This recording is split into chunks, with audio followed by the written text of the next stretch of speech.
This is Comic Picks by the Click. I'm your host, Jason Glick. Hey, Jason, what's on tap today? Well, it probably won't surprise you to learn that, hey, because of what's premiering this weekend, and because of what I led into last time, hey, this is Fantastic Four related. Because hey, they got the first, Marvel Cinematic Universe incarnation of Marvel's first family. It's and hey, from what I hear, it's good. It's I mean, is it it's like break your mind good, or it's it's something that you're gonna want to run out and see absolutely right this minute. Well, no, but I'm gonna go and see it when I have some time on either this coming Sunday or Monday. But yeah, I heard it's good. I'm looking forward to seeing what it like how well it represents Marvel's first family, which is a series that I haven't followed religiously over the years. It kind of depends whoever is writing it that gets my interest. Because I've done on podcasts before about Jonathan Hickman's run, which I think is the standard to beat, mainly because he like he did his long term plotting just delivered a big epic force story that also just not only established multiversal complications for the characters, but also fit into his subsequent runs with New Avengers and Secret Wars. Basically, it was an epic story that was good on its own terms, and then just kept on giving to the writers subsequent work in the Marvel universe. And then you also had Dan Slott's work, which followed afterwards, which wasn't bad, but I kind of didn't feel compelled to pick up in in physical form after a certain point. And I've also been enjoying Ryan North's work on the title. Even though kind of wondering how all this is gonna shake out after one world under Doom. But before that, however, well, I actually did have one other Fantastic Four run in my library, one that was pretty easy to collect. 1 year at Comic-Con when I got all of it in half off form. Not necessarily because I thought it was only worth buying at that price point, but because hey, I heard this is good, so why not just get it now because I've got the opportunity. And that is the work from writer Mark Waid and artist Mike Wieringo, the late great Mike Wieringo, guy who's did some quality superhero work both at Marvel and DC, and that also has his own posthumous series of awards named after Ringos. But to see this this run on its own taken together, it's really quality superhero work. Not I'd say the definitive best work from from its story writer or with the characters themselves, but it's still very entertaining and does a good job of just spotlighting it its characters from start to finish over the course of 6 volumes.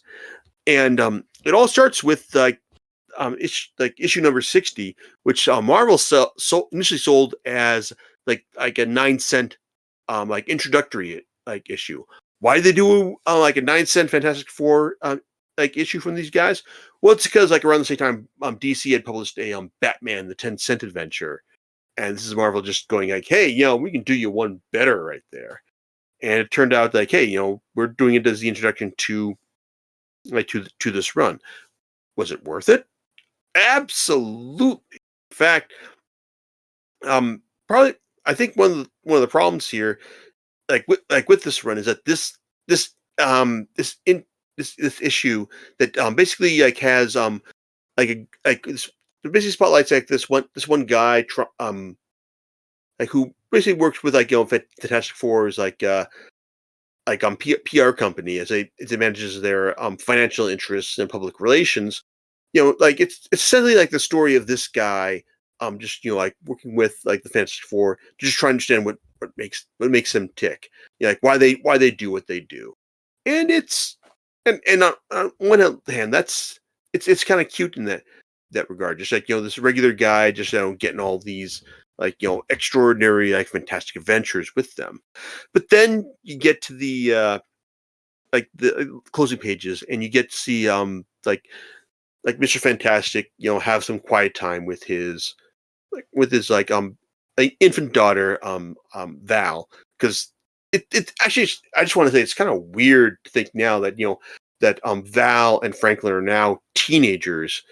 It's like in the current Fantastic Four comics when like more than like 20 years ago, like they were now like they're just like still being like reserved as like in as like almost infants and just like outside of their toddler age. But that being said, okay, the bit where like Reed Richards basically like tries to explain like the Fantastic Four to his daughter, and basically says that there's an arrogant, stupid man who basically ruined the lives of his three best friends, and that that in order to ensure that they weren't their lives like meant something afterwards, well, he tried to make them like celebrities and heroes, like rather than just um but make them celebrities and heroes rather than just like misfits and weirdos. Just like that whole like public relations thing,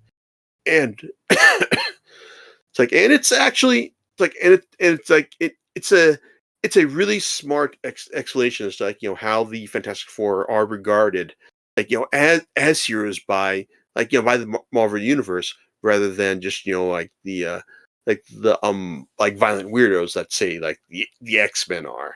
It's like it's really smart, and I guess speaks to Waid's like intelligence as a writer of superhero comics, and from there, well, things get like stranger, like weirder.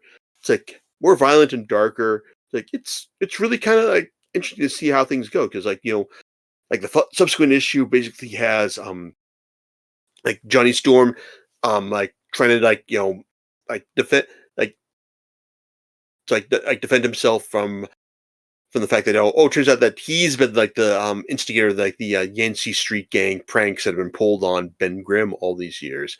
And then there's like the main arc from this first volume, Sentient, where Reed faces a sentient like new like a sentient math equation that basically believes it is the equal like of Reed, and it can only love him like no one else does. But then when Reed spots that, oh wait, it doesn't actually have an equal sign, so you're not actually like a proper equation. It's like that's kind of like like fun, clever stuff that I expect to see from Waid, in terms of just hey, like the thingy like like superhero stuff in ways that I don't that we haven't actually seen before. And Wieringo's art, it's like it's like it's got this like like good like cartoonish expressive edge to it, but it's also just like really clean. It's like and it's like really clean and detailed. It's like, and just like looks and it looks like how you think like like a proper superhero comic should look. It's great, and even though like he doesn't illustrate every um story in this run, it's like the stuff he does is like easily the best of the run. But then you get to the next like storyline, Unthinkable, where it's like, hey, we're diving right into the Doctor Doom storyline, like storyline, and well, I don't know, it's like I mean, it's interesting. It's definitely a different Doctor Doom like story, because rather than just focus on his like like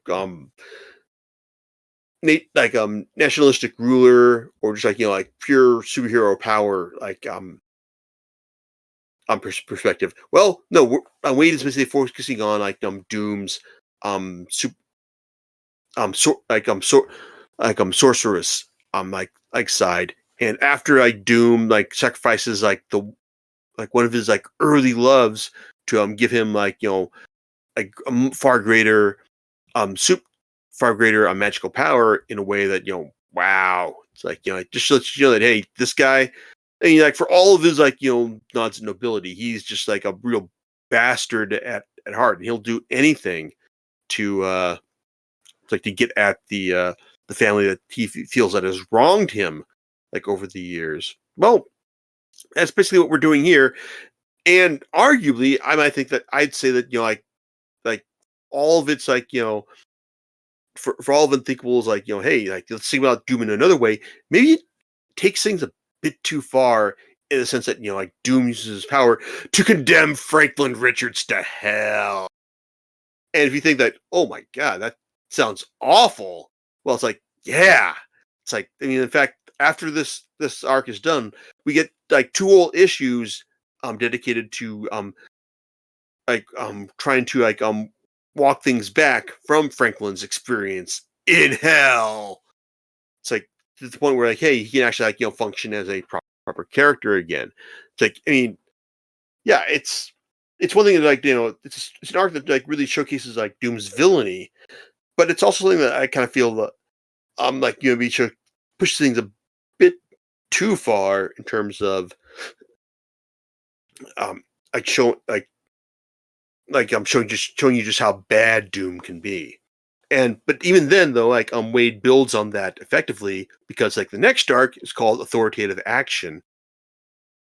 And it basically like has Reed just taking things like like to the next level in terms of like you're saying, hey, like even though Doom was like was dealt with at the end of this at that previous arc, well, like he's going to be back at some point, and he's got to find a way to make it so that um like he can't like operate from the same base of power that he has before. So the Fantastic Four like invade the nation of Latveria and decide to take it over and win the hearts of it's like of Latveria's citizens in order to like basically like show that hey like hey like there is a way forward that is like better than Doom, and we're going to like show you this way.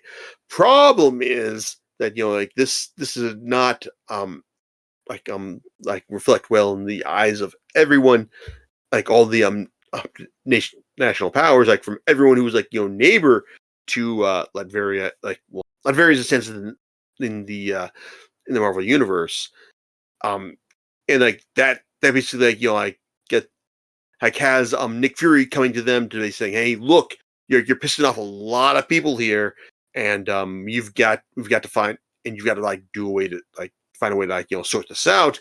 But well, even though like the sensible goal is to just destroy like the people that have various faith in Doom, well, Reed has a more specific plan that is very like self-serving more than anything else, and that's where like where we see like a lot of like the traditional like Fantastic Four stories come in, like the crux of a lot of traditional Fantastic Four stories that I've read come in the sense that like Reed, he's got a secret, and he's got a secret agenda, and he's just like you can't share it with his family because like he knows best, and that's like the crux here. I mean, it's without giving too much away, it's like it's interesting to see how it plays out and how it like leads to like like longer term complications for the four in terms of like their overall fortunes, like for the rest of Wade's run.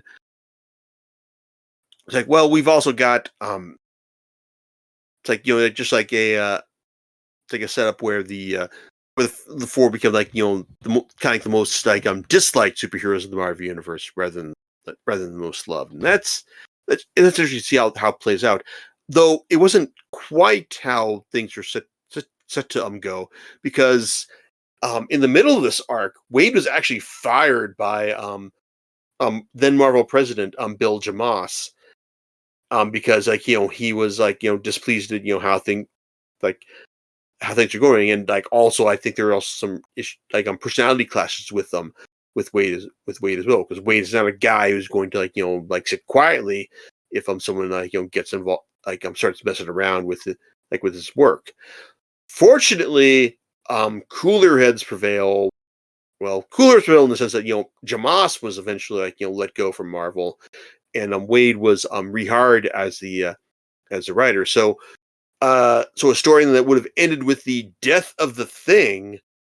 Well, it's like it actually continued on with like the four being split up, like gone to their the three right now, basically like just doing their own thing, and like living in the wake of their now diminished reputation within the Marvel universe, up until the point where Reed then realizes that he tells Sue that hey, I realize that what happened to Ben was bad, and no, and and at the end he deserved to have, so I'm going to go ahead and try and bring him back.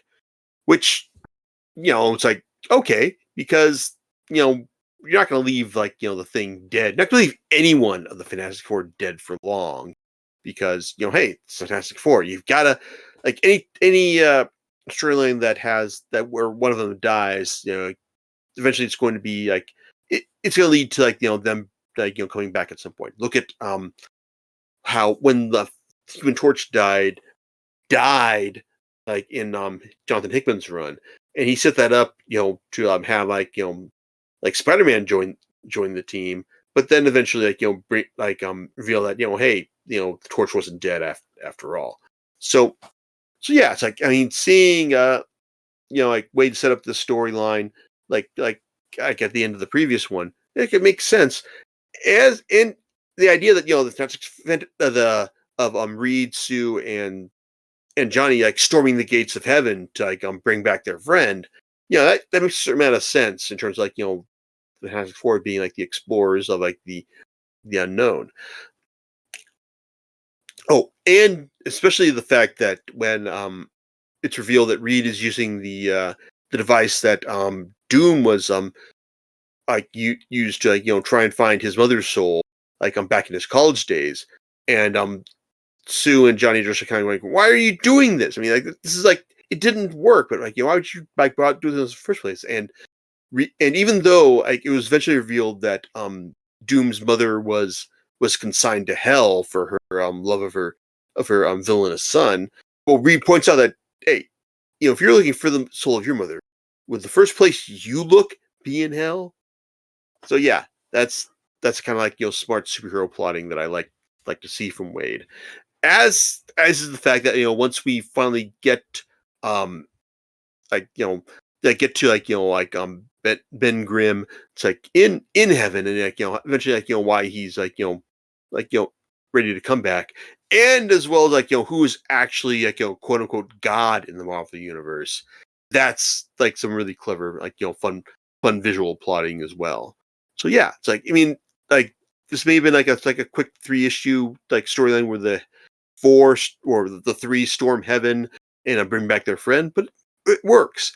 As does the 2-issue follow up, which is just good goofy fun, where Johnny realizes that hey, with with four hated after their exploits in Latveria, um, well, who do I know that is good with dealing with being hated by the general public? Oh wait, I'm good friends with Spider-Man. Let me ask Spider-Man how he deals with with being hated by the public on a regular basis.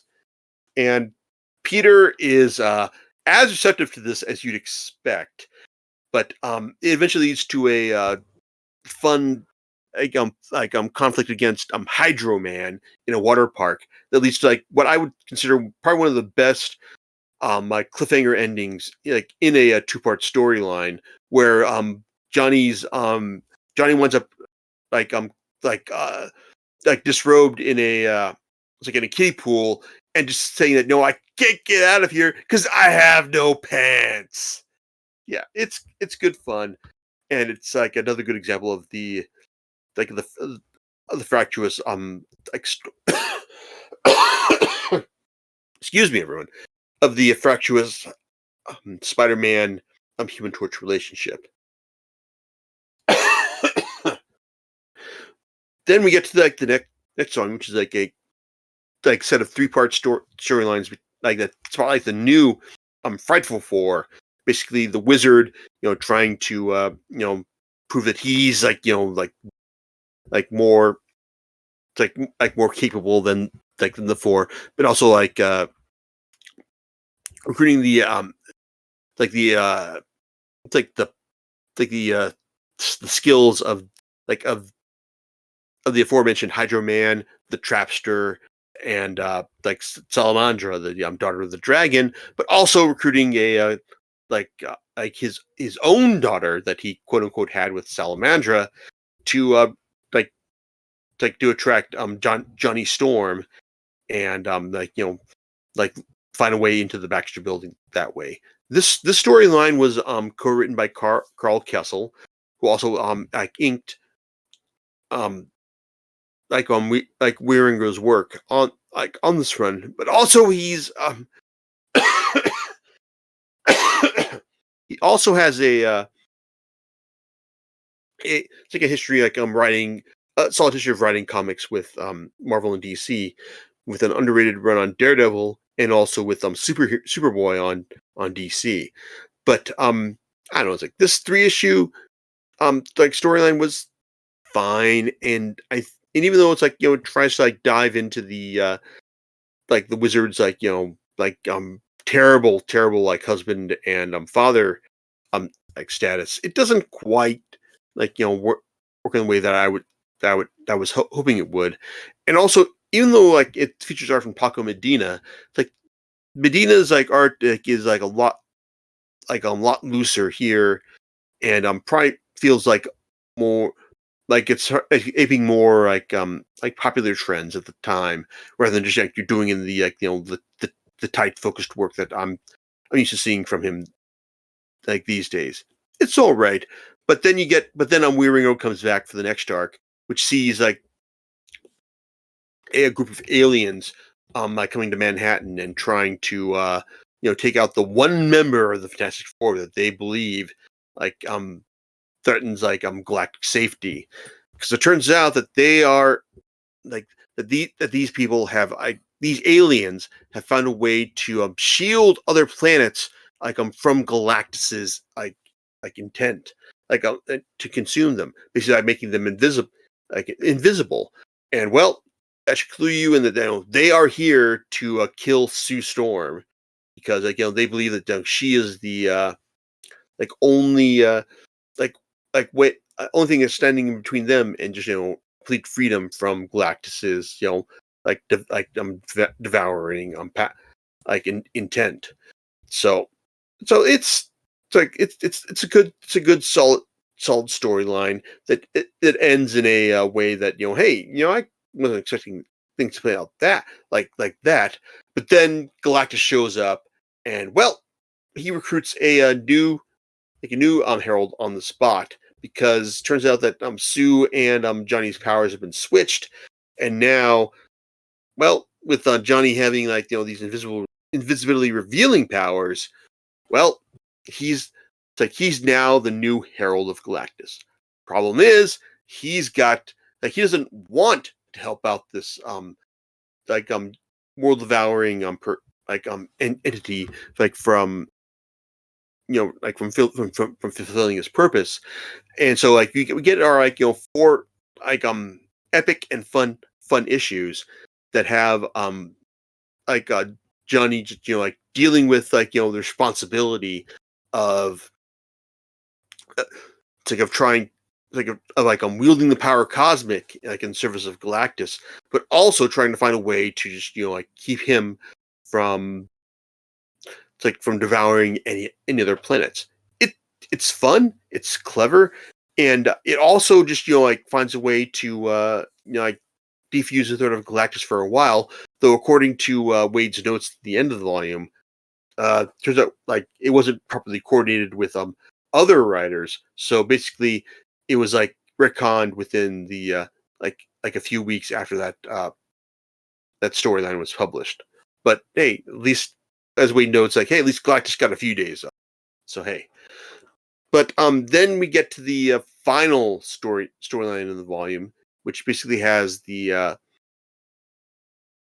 Fantastic Four trying to get their powers back like from the people who like who inherited them, like at the after like after the, like the whole like galactic ending shenanigans at the end of the storyline.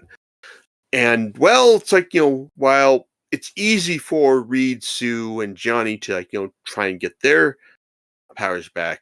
Well, what about Ben Grimm? The guy who's like labored under like being the thing, like ever since the four took their fateful cosmic voyage. Well, this is another. It initially seems like Ben is like shirking his duty here, but then it's like eventually revealed that this is another storyline where Reed is like trying to act in the best interests, like, or what he thinks are the best interests of his friends, only to find out that well, Ben's actually one step ahead of him here. So basically, it's sort of that ends with it's like with like the whole um it's like with everything like being restored to its status quo, but with like with the reiteration of like what what the force stand for, and it's like I enjoyed it, and it's like, and looking back on it, like I do appreciate the whole Waid and Wieringo run.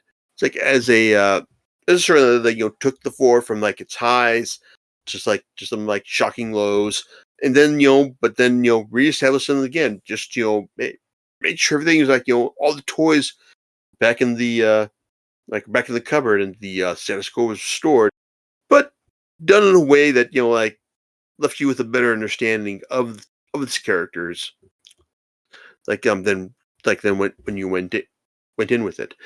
Is it the best like Fantastic Four one that I've read? No, but it's thoroughly entertaining, and I'm still glad that I picked it up when I could. I did pick it up in like three um hardcover, oversized hardcover volumes that also include lots of notes about Wade's